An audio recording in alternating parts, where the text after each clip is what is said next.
कहानी की शुरुआत में दिखाया जाता है कि 89वां दिन ब्यू एवर्ट नंगे पैरों में एक तहखाने में घूम रहा है जो कि बीमार है।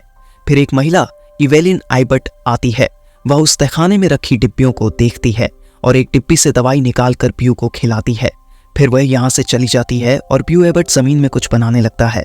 तभी यहाँ पर एक लड़की रेगन एबर्ट आती है और वे दोनों इशारों से कुछ बात करते हैं। इसके बाद व्यू यहाँ से चला जाता है। फिर रेगन भी यहाँ से चली जाती है। अब एक चित्र दिखाया जाता है जो ब्यू ने बनाया था और ब्यू डिब्बे के ऊपर चढ़कर हवाई जहाज का खिलौना उठाता है जो उसके हाथों से छूट जाता है। तभी यहाँ पर रेगन आती है और खिलौने को गिरने से बचाती है। फिर इधर एक आदमी ली एबर्ट आता है। रेगन ब्यू को डिब्बे से नीचे उतार कर ली एबर्ट के पास जाती है। इसके बाद ली और रेगन बैग में सामान रखते हुए इशारों में कुछ बात करते हैं। तभी यहाँ पर इवेलिन और ब्यू भी आ जाते हैं।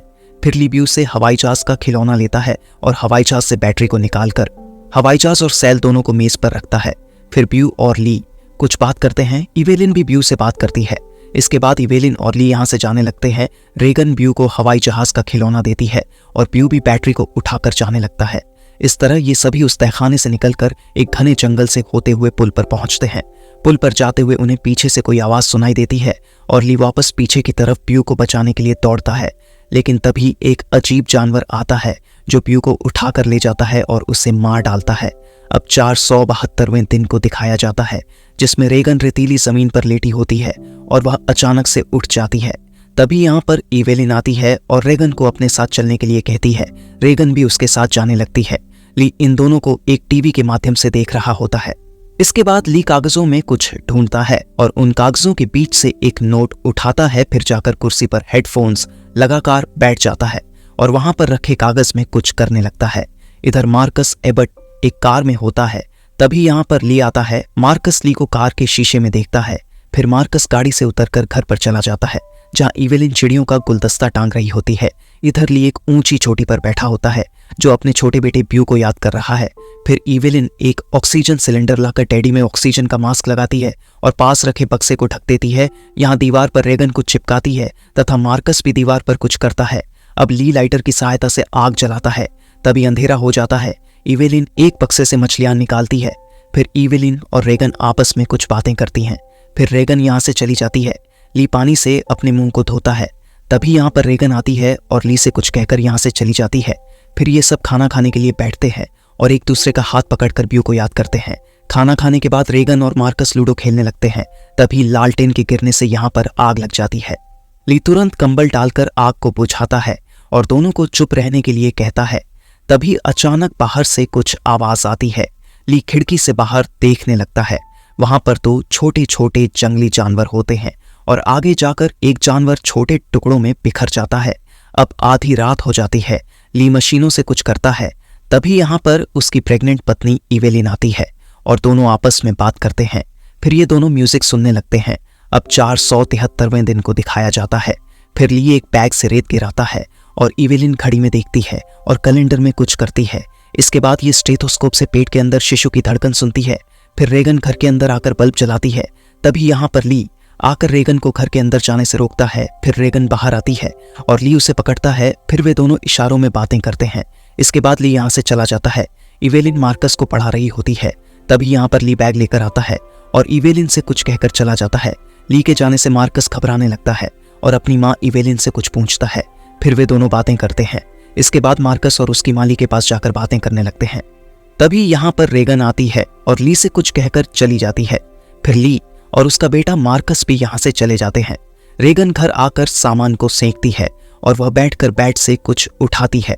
फिर उसे अपने कानों में लगाकर सुनती है जिससे वह रोने लगती है और उठकर बैग में सामान को डालती है।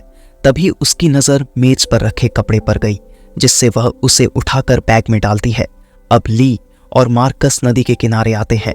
ली नदी से एक मछली निकालता है लेकिन मछली ली के हाथों से छूट जाती है जिससे मार्कस उदास हो जाता है। तो ली मार्कस को समझाता है। रेगन एक बैग लेकर जा रही होती है और इवेलिन पानी से एक कपड़ा निकालती है। फिर बैग को कंधे पर टांगकर एक बोरे को लेकर सीढ़ियों से ऊपर जाने लगती है। तभी वह बोरा एक कील में फंस जाता है। बोरे को खींचने से कील निकल जाती है। ली और मार्कस एक झरने के पास जाते हैं। तभी ली चिल्लाता है। फिर उसके बाद मार्कस भी चिल्लाता है। इवेलिन कपड़े सुखा रही होती है। उसके बाद वह ऊपर चली जाती है। रेगन उस जगह जाती है जहां पर ब्यू को उस अजीब जानवर ने मार डाला था। इधर ली और उसका बेटा मार्कस उसी झरने के किनारे बैठकर बातें करते हैं। इवेलिन ब्यू को याद करते हुए रोने लगती है। रेगन उस जगह पर जाकर हवाई जहाज का खिलौना उठाती है। मार्कस अपने पिता ली से पूछता है कि आप अब भी उससे प्यार करते हैं, तो ली हाँ कहता है। अब रेगन हवाई जहाज के खिलौने को ऑन करके वहीं पर रख देती है। मार्कस ली को कहता है कि आप उससे क्यों नहीं कहते, जिससे ली कोई जवाब नहीं देता। तभी रेगन वहीं पर लगी तस्वीरों को देखती है। फिर ली और मार्कस यहां से जाने लगते हैं। मार्कस जाते हुए एक घर को देखता है और वह आगे जाने लगता है। फिर पीछे की ओर देखता है, जिससे वह ली से टकरा जाता है। यहाँ पर एक बूढ़ा आदमी खड़ा होता है और उधर पास में ही एक औरत मरी पड़ी होती है, जिसे देखकर मार्कस घबरा जाता है। ली उसे अपने पीछे करता है और उस बूढ़े आदमी को चुप रहने के लिए कहता है, लेकिन वह चुप नहीं होता और जोर से चिल्लाता है। फिर अचानक ली मार्कस को गोद में उठाकर दौड़ते हुए एक पेड़ के पीछे जाकर छिप जाता है और मार्कस के मुंह पर हाथ रख के चुप कराता है। तभी वह अजीब जानवर आकर उस बूढ़े आदमी को मार डालता है, तो मार्कस हाथों से कान को बंद करता है। इधर इवेलिन कमरे में आकर एक तस्वीर को उठाती है।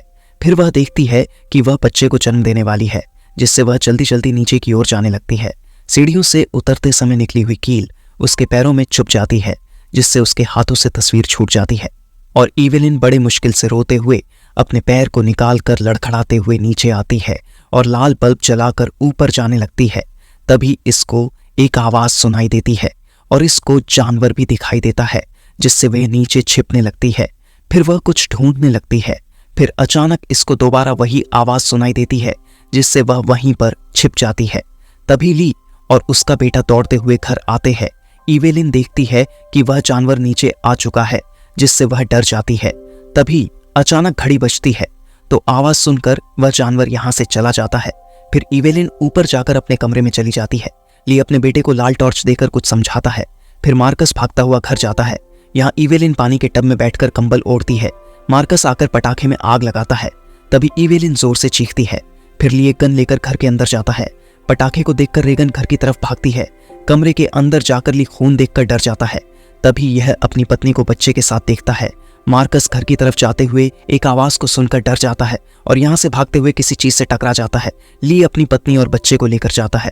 तभी यहाँ पर वह जानवर आ जाता है, जिससे वे छिप जाते हैं और टॉर्च को बंद कर लेते हैं। रेगन जलता हुआ टॉर्च देखकर रुक जाती है।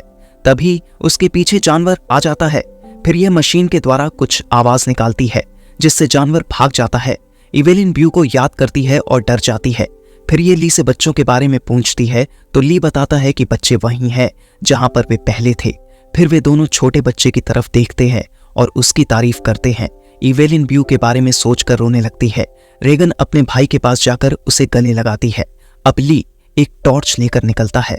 रेगन और उसका भाई एक छोटी पर चढ़कर आग जलाते हैं और कुछ बात करते हुए गले लगाते हैं। यहाँ पर इवेलिन के कमरे में पानी भर जाता है, जिससे वह बच्चे के पास जाकर उसे उठाती है। तभी यहाँ पर वह उस जानवर को देखकर घबरा जाती है। रेगन अपने भाई से बातें कर रही होती है। तभी अचानक उसका भाई यहाँ से नीचे गिर जाता है। आवाज सुनकर जानवर भी इवेलिन के यहाँ से भाग जाता है। ली किसी चीज पर चढ़कर देखता है। फिर रेगन देखती है कि उसका भाई नीचे गिर गया है। तभी एक दरवाजा मार्कस के पास गिरता है, जिससे यह धंस जाता है। ली देखता है कि जानवर भागता हुआ जा रहा है। तभी रेगन भी अपने भाई को बचाने के लिए कूद जाती है और भाई को बचाते हुए यह भी धंस जाती है। फिर मार्कस उसे बचाता है। इसी तरह रेगन और उसका भाई बच जाते हैं। तभी अचानक आवाज सुनकर वे लोग डर जाते हैं। फिर वह जानवर उनके पास आ जाता है, जिससे वे दोनों दरवाजे के नीचे छिपकर मशीन द्वारा आवाज निकालते हैं और वह जानवर यहां से भाग जाता है। फिर इवेलिन सीढ़ियों से उतरकर नीचे आती है और ली भी भागता हुआ आता है। तभी रेगन और उसका भाई उस छोटी से नीचे कूदकर अपने पिता के पास आकर गले लगते हैं। इवेलिन इन सबको टीवी पर देखती है। तभी यहाँ पर अचानक से एक आवाज आती है। ली उन दोनों को जाने के लिए कहता है। फिर ये दोनों जाकर गाड़ी में बैठ जाते हैं और ली एक हथियार को उठाता है। तभी अचानक इसके पीछे जानवर आता है और उसे मारता है। ये देखकर मार्कस चिल्लाकर अपने पिता के पास जाने लगता है। रेगन उसे जाने से रोकती है और उसे फिर से गाड़ी में बैठाती है। फिर जानवर उनके पास आ जाता है और उनकी गाड़ी के ऊपर चढ़ जाता है। तभी ली उठता है और रेगन से कुछ कहता है। फिर जोर से चीखता है, जिससे वह जानवर उसके पास जाकर उसे मार डालता है। इसके बाद रेगन और उसका भाई गाड़ी से निकलकर घर के बाहर चले जाते हैं। यहीं पर इनकी माँ आ जाती है और दोनों को गले लगाती है। तभी इवेलिन को जानवर की आवाज सुनाई देती है, जिससे वे सब घर के अंदर चले जाते हैं और छिप जाते हैं। रेगन यहाँ पर चारों तरफ देखती है और मेज पर रखी चीज को उठाकर रोने लगती है। तभी यहाँ पर इसकी माँ भी आती है और रोने लगती है। अचानक वह जानवर भी यहाँ पर आ जाता है। फिर वह चीजों को तोड़ने लगता है। रेगन मशीन से आवाज निकालती है और मशीन को माइक में लगाती है, जिससे वह जमीन पर गिर जाता है। लेकिन वह फिर से उठता है तो इवेलिन बंदूक से उसकी गर्दन अलग कर देती है। इसके बाद वे देखते हैं कि बाहर और भी जानवर आ चुके हैं।